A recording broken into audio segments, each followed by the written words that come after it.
You mentioned about embracing AI in 2022, but then initially when ChatGPT kind of, came into the picture and a lot of developers are using it to, post things on Stack Overflow. Yeah. Stack Overflow kind of intervened and said that we don't want to have AI generated content.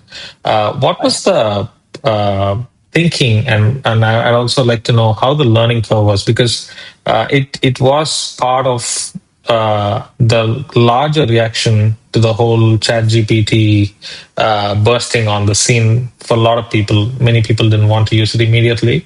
But Yeah. what was it that, made you stop in your tracks and say that you don't want to have anything from chat GPT? And then moving on to a point where you said that, okay, it's fine.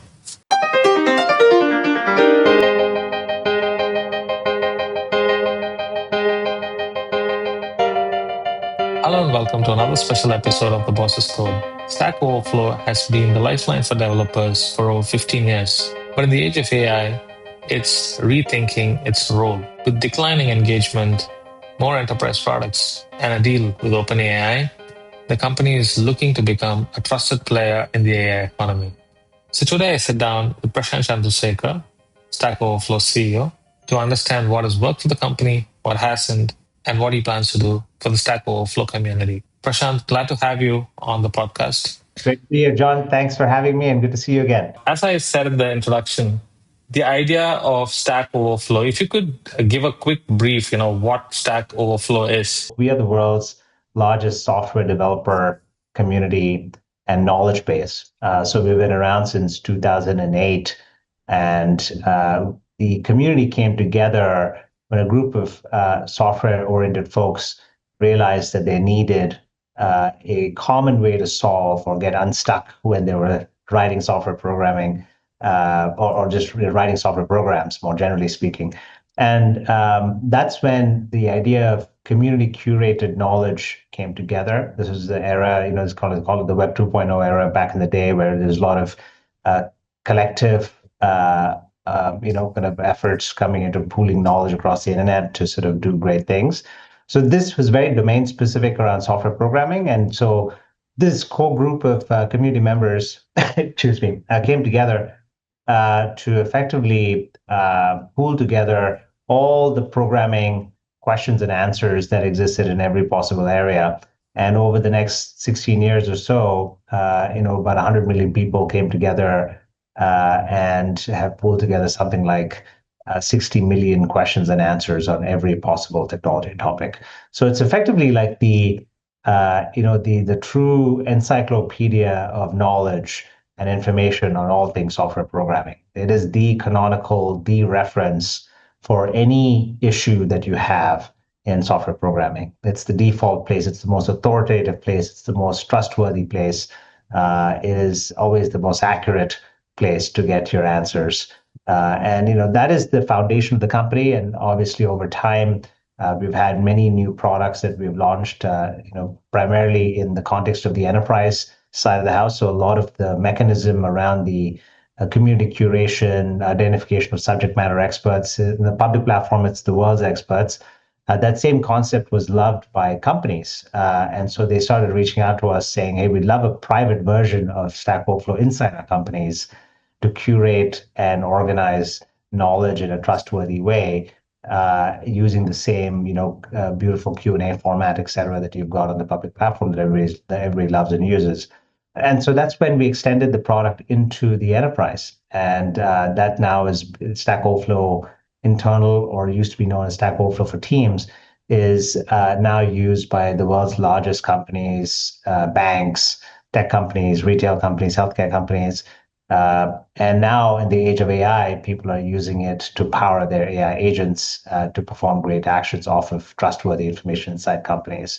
So that is the full kind of like the scope of our products. And of course, even in the age of AI, we've had to evolve, which I'm happy to talk to you about, and all the partnerships we've struck with all the big AI labs and integrated into their products and so on. So that's a quick overview, John. Hopefully that's helpful. The whole platform kind of builds on the whole idea where blogs used to be the mainstay, right?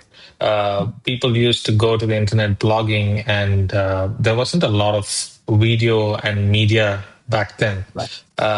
So it must have been a big shift when social media came in, and then the whole Q&A side on how people are exchanging information is also changing. Do you want to speak about how that shift was happening on your platform? What were some of the areas that you were looking to enhance, and some of the things that you wanted to let go as I'm Yeah. talking about, maybe if you want to step into maybe 2014, 2015 time, what are some of the Right. transitions that was going through on Stack Overflow?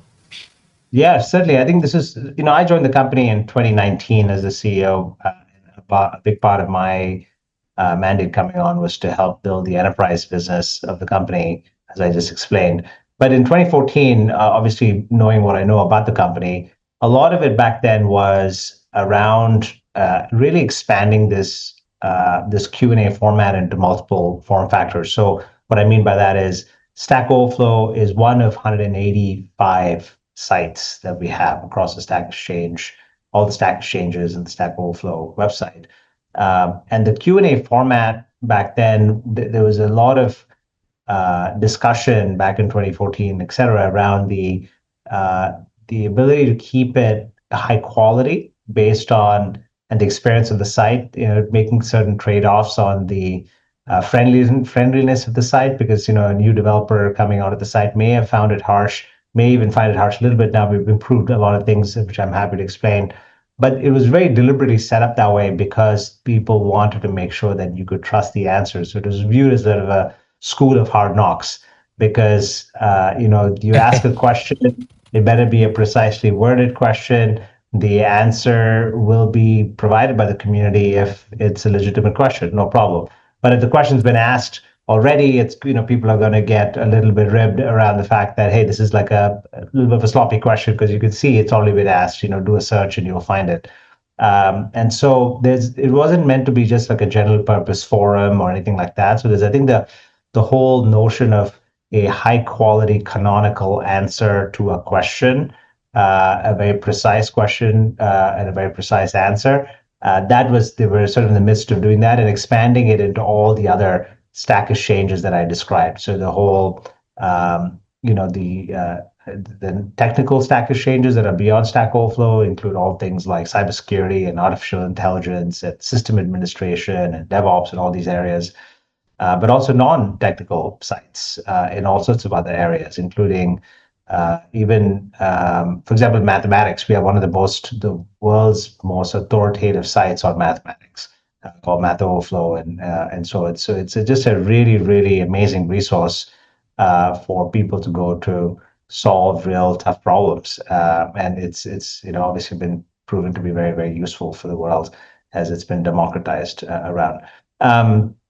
Maybe one other thing to mention is the site. I think has we there's always been a lot of focus on moderation. So I think back in 2014, the other thing that I think we were Yeah, really I think focused on. moderation is something that Yeah, we can actually get you want to into get a deeper? little Okay, more yeah, deeper. yeah. Yeah. We might talk about that. Yeah, sure, Yeah. no problem. So yeah, I I'll mean, stop to there. 2014, 15, that's great. And you are stepping into the time when I'm just trying to see some parallel universe here, because Yeah, moderation was not something that's been spoken about a lot during this period. I mean, at least in 2017 or so, until the whole platform issues started to come up with Cambridge Analytica and all that, where people started to speak about, right. how we should be moderating on platforms. So you step into Stack Overflow around that time.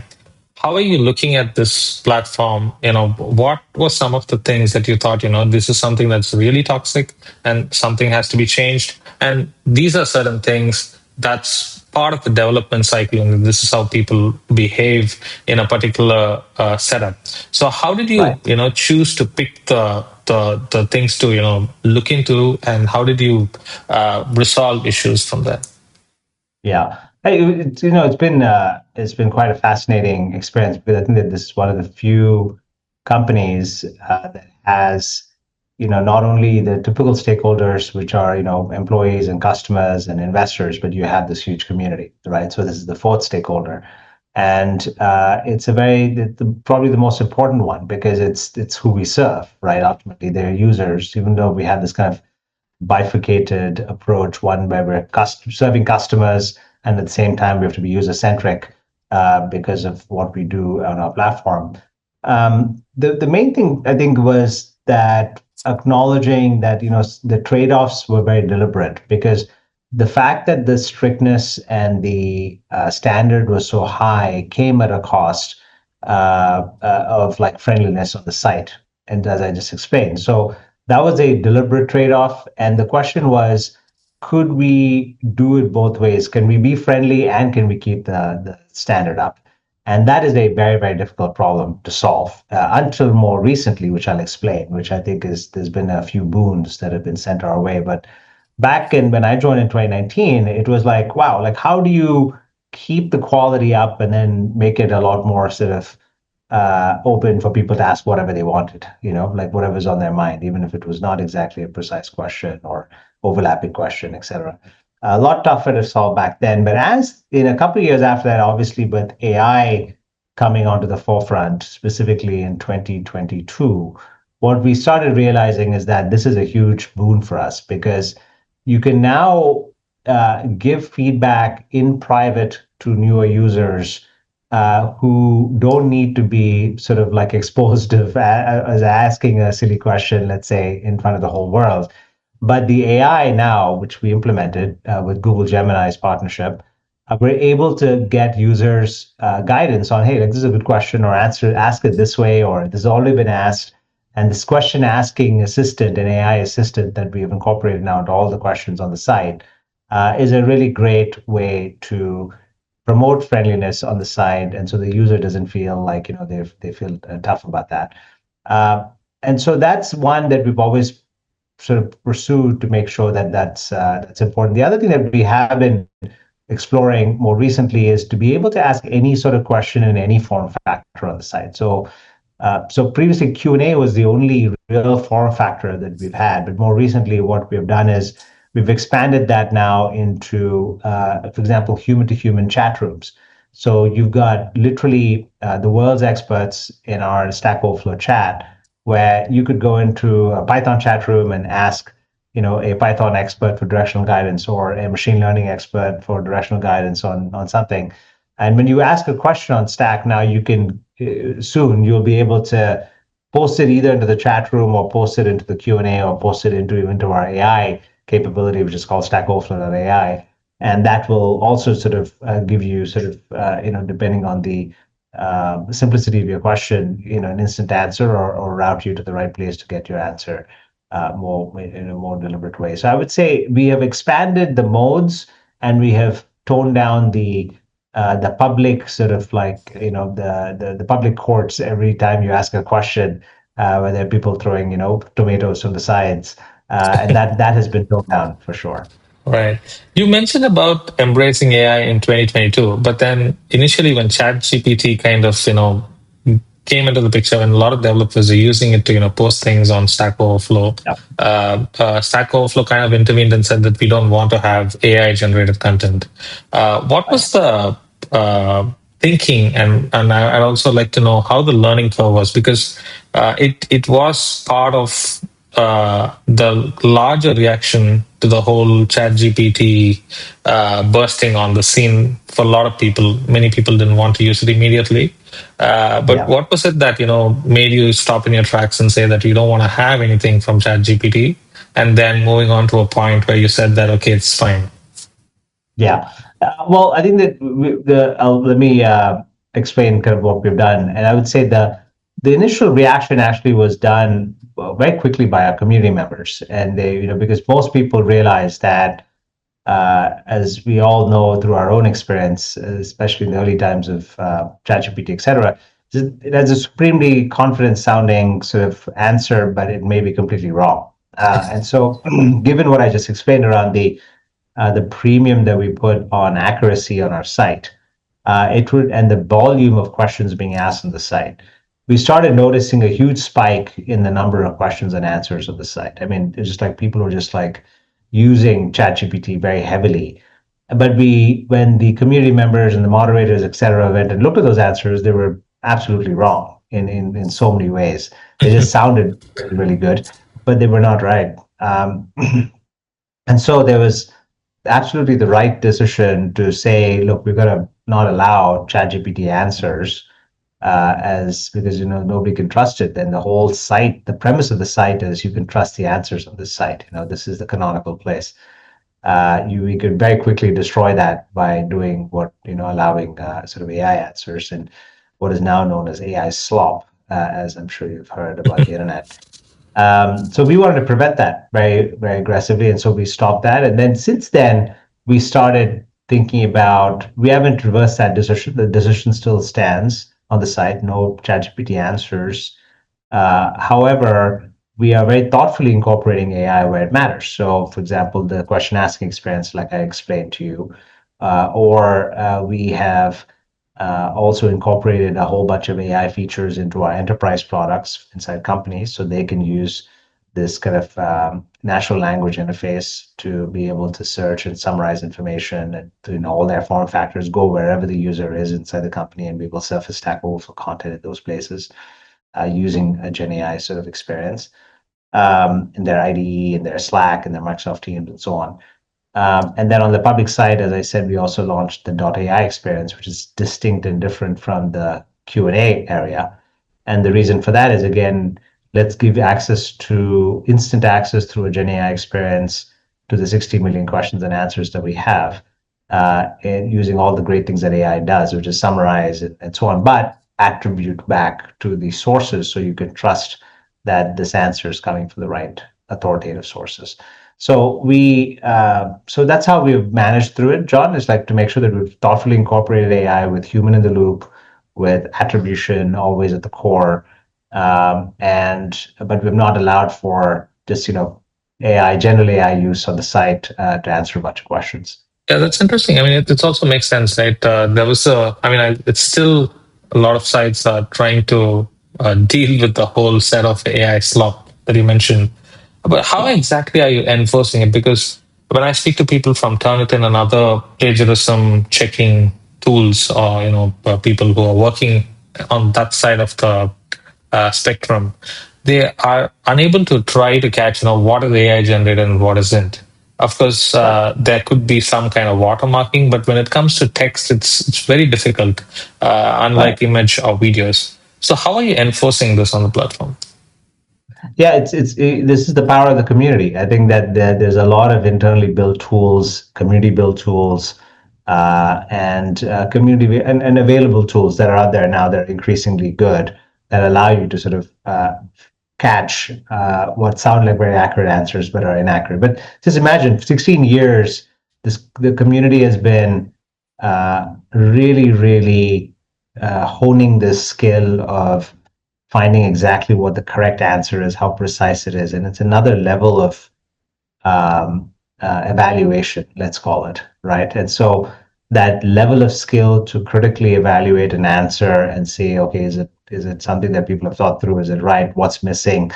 That frame of thinking, I think, exists in spades on the site. And so the community members using their own sort of training in that context or through tools that they have built are able to really quickly smoke out, inaccurate, especially AI answers.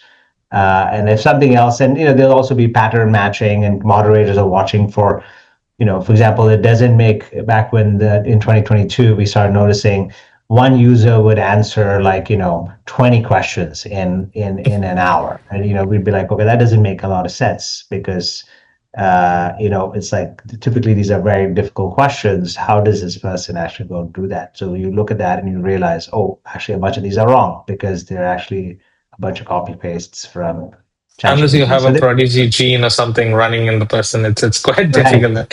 Right. So in a sense, that what you're saying is when there's a high velocity of maybe posts or replies, then you can actually sense that these are areas that human intelligence is not is used. It's largely AI slop. Yeah, that's one example of a few, right? But yeah, absolutely. That's one example of how people identify something that is in fact suspicious, let's call it. And so then people go and investigate it and they discover their issues. Yeah. So I think the challenge to AI is human intelligence, and it Right. also makes you understand that what's the speed at which we function versus how these systems function. But we also Right. are seeing a particular scenario where these tools are becoming a lot more, if not advanced, at least they are getting a lot more sharper and more accurate. Right. So I mean, you wouldn't want to completely remove this work out of the, let's say, the framework where you don't want to have these set of answers in your forum. But at the Right. same time, these could be useful. Like, for instance, just as so many more people are coming into a developer system, like I mentioned earlier to you, I don't have a lot of development experience, but then I do vibe coding and do different kind of things. But this is not even part of my job. So there's Right. a lot of hobby-based people who are trying to get into the software bandwagon. So, how do you see the importance of artificial intelligence tools that can actually come to help in a scenario where more people are trying to access knowledge from places like Stack Overflow? Right.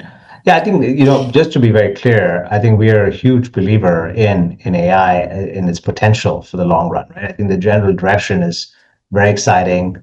And you're even beyond software programming. If you think about things like drug discovery and you think about all the possibilities of solving the world's biggest issues, I think it's very exciting to imagine what could be possible.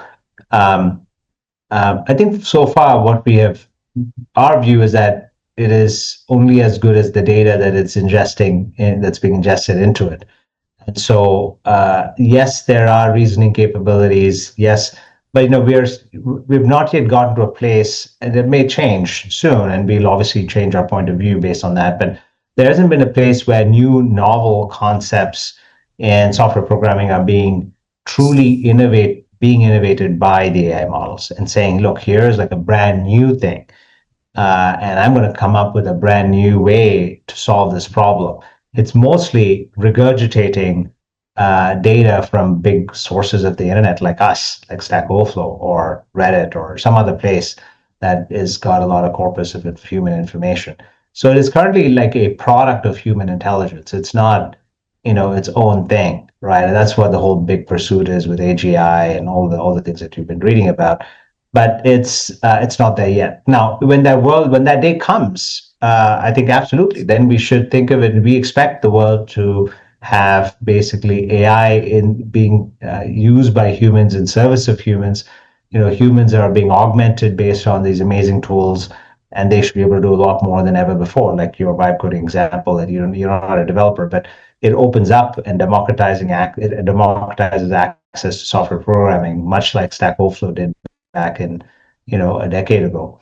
So that is further exciting. The fact that it only opens up the market to a lot more people, and then the question becomes when those people, they are vibe coding, that's good, but there's always going to be this question of like, okay, if something breaks, then what do you do about it? Do you just start from scratch and you kickstart again, or do you attempt to learn the foundations to a degree that you're able to debug it, you're able to sort of really understand what is being cobbled together by your AI coding app. So I think our point of view is the best of both worlds, like humans and AI working together in the foreseeable future, so that you understand the fundamentals through resources like ours. You use AI tools like all the vibe coding tools or the code gen tools that exist now, and you leverage the best of both worlds to be very, very productive and do great, amazing things that you never thought possible before. And that's what we want to enable for folks today. So a lot of our site today is, and our mission statement is, it's probably a good time to mention it, is all about cultivating community, powering learning, and unlocking growth. And so for users. So cultivating communities, how do you connect people, especially when there's going to be so much change to people's jobs, given what I just described, and technology especially? How do we promote learning for them so that they don't just take the shortcuts and don't understand the fundamentals? Because at some point they're going to be more senior and they're going to have to know what broke when it did break and be able to fix it. And then said, thirdly, how do we unlock their own productivity, personal productivity in their jobs, in their careers, and so on, as they keep progressing and the world keeps rapidly moving. So that's our focus. Right. And you're tracking the platform very closely. What do you see would be a future of, let's say, the developer role itself, right? Um, Yeah. yeah, and you very clearly mentioned, right? AI is actually getting a lot better, and we can be augmenting ourselves a lot more with what we can use with these, or what we can do with these tools. So, what do you think would be a future of, software development engineer's role? It's definitely like the other thing that you also pointed out. It's in a large way these tools are regurgitating. They can't create something new, just like like humans can. So, what do you think is the future of SDE? At least, let's say in the next 2 to 3 years. That's Yeah. even that looks like a long horizon from now. Things are changing rapidly. Yeah. I would say, if you think back, if somebody had asked this question, let's say 10 years ago, or maybe 15 years ago, before Stack Overflow was just coming onto the scene in 2008, right? I think people ask the same sort of question, like saying, "Oh, wow! So if everybody can just copy and paste code off Stack Overflow, what's the future of software programming? How do we see the future? Because a bunch of people are just going to be copying and pasting." And it's somewhat similar now in that people have access to a lot more speed and repeatable content. I mean, previously it was chunks of code, let's say in places like Stack Overflow. Now it is being spoon fed even further. You don't have to even think about, for example, a lot of front end programming, topics, because it's all sort of automated. So, a lot of it is pulling together, orchestrating the ability to pull these pieces together based on obviously great prompts these days. And so it's not dissimilar in the abstract, like this notion of abstraction is very common in software programming, in that you're going higher and higher, abstracting away the complexity all the way down is, the zeros and ones. If you think about binary code, as we all learned when we started learning how to program. But now that abstraction is so high in that you're able to abstract away libraries, and you don't have to actually think a lot about a lot of things. You're just basically saying, here's what I want to do, and it's going to cobble together a front end. And that is, I think, increasingly, especially for simple programs and simple sites and so on, that's going to be the way people do it. Because you don't really need to go and break your head apart, to go and do something super simple, because it's been codified literally millions of times, and it's now one prompt away from you being able to generate that. So being able to do that, to be able to orchestrate multiple agents over time that have, agents sound fancy, but they may be just, there's a bunch of automation, and you're giving these agents autonomy to go perform certain tasks, and it'll be an increasing complexity over time as we trust them more.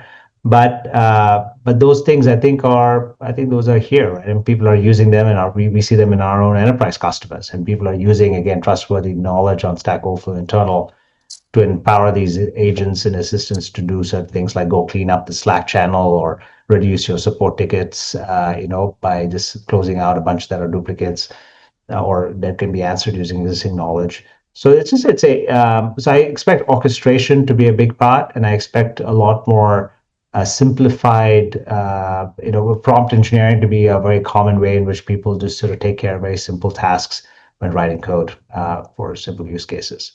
All right. The next couple of And years. the last segment I wanted to touch upon is the data licensing, right? The Yeah. deal that you're doing with AI companies, I think specifically with Google. What is going to be the future of these licensing? Would a lot more companies be starting to do this? Because there's seeming to be a lot more platform and AI connection happening with Reddit and Google. We've seen that Meta is also powering its AI with its own platform, and the same thing Right. is happening with X and Grok. Could you give a perspective on what this is, how this is happening, and what can we expect in the future? Yeah. So we back in 2023, when we started noticing that obviously our data had been used by a lot of the AI labs, we partnered with pretty much everybody to for them to leverage our data to train their models. Obviously, pre-training, post training, RAG indexing, a whole bunch of use cases. And so we've now struck partnerships with all the big AI companies and cloud providers, et cetera, the Googles and the OpenAIs, and even the Databricks and Snowflakes of the world, and everybody in between. So I would say it's been wonderful to partner with these folks, so they have again access to the world's best information on technology from our platform, to make sure that their models are always competitive and are again we're improving the accuracy of them in the spirit of the community. The interface basically has changed. People went to Google and came to Stack Overflow and got their answers. Now people go to GenAI tools and they're getting answers there. So we just want to show up in the GenAI tools. So we've also asked for attribution where our knowledge gets showcased in those GenAI tools. So if you go to the sources under ChatGPT, you'll see Stack Overflow content. Or you go to Google Code Gemini, Code Assist, you will see an answer from Stack Overflow in the answer when it's producing an answer, because all these are the relationships that we've struck now. And so that I think will continue because people need, like we talked about, they need access to accurate human generated knowledge to be able to keep pushing these models forward. And you can see the impact of it. We even have our own benchmark that we pull together on our site called ProLLM.ai. And if you go there, you can see the Stack Overflow unseen data, the data that has not been used by other folks. The more recent data, it shows quite a dramatic. We rank all the LLM models against that data and say which ones are the most accurate versus least accurate. And so obviously the ones who partner with us and get access to all that data shoot up to the top of the list because they're able to be a lot more accurate. And those who don't, are much lower on that list. So I think that'll continue because the vastly all these LLM models went and grabbed the internet's information. So that they did that, it was a one-time sort of thing. But now a lot of companies like ours we've put up anti-scrapers, and we've got partners and a bunch of other companies have done the same, where we have sort of closed up the sites in its ability to sort of get scraped and things. And so these companies need to work with us officially to be able to get access to ongoing information. So I suspect that will continue, for the foreseeable future, because again, the data is it's a long pole in the tent along with compute for these models to keep progressing. Yeah, absolutely. And it also needs a lot more real-time information. It can't be sitting on a library of information that's somewhere in the past. So that makes a lot of difference. So what sort of integrations can we expect further in Stack Overflow in the coming months and years? And how would the community platform be developing? Yeah, I think there are two parts to that. I think one on the John, on the public platform, you should expect us to focus a lot more on the .ai experience. As I mentioned, we've launched now the Stack Overflow.ai website, which is, by the way, free and available for every user to use. So whether you're sitting in India, all the Indian youth, especially as they go back to college, et cetera, can now go to Stack Overflow.ai and access the entire corpus of Stack Overflow and the world's information through that mechanism. We partnered with OpenAI to do that. And it's just an amazing resource that allows you, again, to learn and to get instant answers to your questions. You can even import any GenAI sort of conversation you're having with your favorite chatbot into Stack Overflow.ai, and it's able to provide answers off of our corpus of information of 60 million questions and answers. So you'll see us develop a lot about that. You will see us develop a lot about sub-communities on the site. So we have the ability for open source projects or even companies to have their own sub-communities on Stack Overflow, where users are opting in. So for example, Google Cloud or Amazon or Microsoft each have something like 300, 400,000 questions in those sub-communities. They have tens of thousands of people who are joining into those sub-communities, engaging with community members, with company members. They're getting recognized for doing certain, for answering certain questions, and there's the top users in the sub-community. In part of that, I mentioned human chat. That's part already live on the site, so people will engage there. We even will promote challenges, code challenges, so that people can get certified and demonstrate their learning ability on the site, so that as the world goes through a lot of job upheaval because of AI, especially the more vulnerable jobs that are, let's say, lower level jobs that are easily, let's say, more easily automatable through AI. It's important for us to sort of help those users and those developers to really sort of raise their game through Upscale learning it. and upskill them. So you'll see us do a lot around that topic as well, around challenges and certifications and giving the user profile a lot more focus so they can use it for jobs and so on. So on the enterprise side, what we are focused on there is we announced this recently at the We Are Developers in conference in about a month and a half ago. And we are now, this is about to go live for all our enterprise customers, is that we obviously have Stack internal that's used by thousands of companies inside their organizations as this kind of knowledge intelligence infrastructure. And that mechanism, the human curation mechanism inside companies is very useful because you're now able to ingest information from other knowledge sources that, let's say, are that have a tendency to go out of date, but to leverage our platform to keep information up to date with subject matter experts on the side, as I was explaining previously, and then plug that into AI agents inside the companies through things like Model Context Protocol or MCP. And then those agents can, using that trustworthy information on a site, is able to go and perform various actions that are important, like going and closing out a whole bunch of Slack conversations that are, just redundant, or closing out a bunch of support tickets. And companies like Uber are doing this very aggressively with our platform. And so that product, the next version of Stack Internal, is launching in the next month or so. So we're quite excited, and we're doing this in concert with companies, with our own customers who pulled us in this direction. So we're quite excited about that. So that's how our public, our enterprise side of our house will also very rapidly evolve in the context of AI. In that aspect, I mean, maybe I wanted to keep that as the last question, given that you brought this whole idea, and I wanted to bring up the whole new MIT study that talks about the 95% of AI projects failing, right? What's your take on it? Given that, and the reason I specifically asked you is you're dealing with these companies and you're actually trying to see the areas where agentic AI is being put to use. So can you, Yeah. I mean, you can be absolutely real on this whole thing, whether it's what MIT study is saying is true to a percentage, or it's a little far away from reality. No, I'm not surprised at all with it. I think we've been observing this throughout, right? We have our own surveys, and we see exactly the data points. This year's our own survey, our developer survey, which our entire community members, they all respond every year, and we had 60,000 people respond. Is The kind of two data points that stood out is, like, the adoption of AI and attempt to use it is very high. About 80% of our community is trying and using and so on.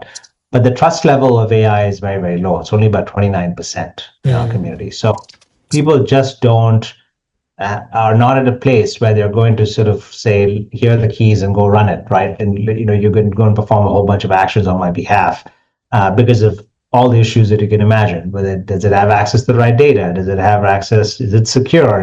What is it using? There are data privacy issues. There's so much more, the compliance issues. There's all sorts of governance issues. There's literally a long list of things to go think through, and it's easier said than done, especially in large companies, because it's all about humans and change management and all the things that you can imagine. So there's a lot of enthusiasm over the past couple of years to spend on AI projects. And I think now, as people push for ROI, et cetera, I think people have realized that, yeah, I think in the small test cases, you saw improvements in ROI. But when you think about rolling it widely across the organization, it's easier said than done. It's not simple. The potential still exists, there's no question, but where we are in the The change cycle. curve of the cycle, I think it's pretty clear that we're entering sort of that trough of So disillusion. what would be the next phase in this change? How do you see that? For instance, now the pilots have happened. Some of it has Right. worked. Many of them have failed. So how are we going to Yeah. scale up from here? Do you have a sense on that? Yeah, I think mostly people have to solve the foundational issues first before they actually implement these sort of tools. So that's at least from our perspective. So that's why we see a lot of interest in people wanting access to our own platform of saying, oh, I know I need to have a great data foundation. I can't actually build a very effective AI strategy if I don't have strong data, right? And they've realized they've neglected data for a very long time because data is in all sorts of silos. It's distributed everywhere in the company. It's out of date. You don't know how to find it. And so that itself is like a Right. massive problem. And so let's go solve that problem. Only when you solve that problem, at least minimum in parallel, can you actually unlock the power of AI? Because until then, you're going to be on tenterhooks on whether or not you think it's correct or not correct, or should you give it permission to do certain things or not. So that I think is what will happen. I think people will just go down to the fundamentals of, okay, what do I need for all this to work really well? I need good data strategy, I need policy, I need security, I need etc. Right. And Right. then Right. to improve the trust.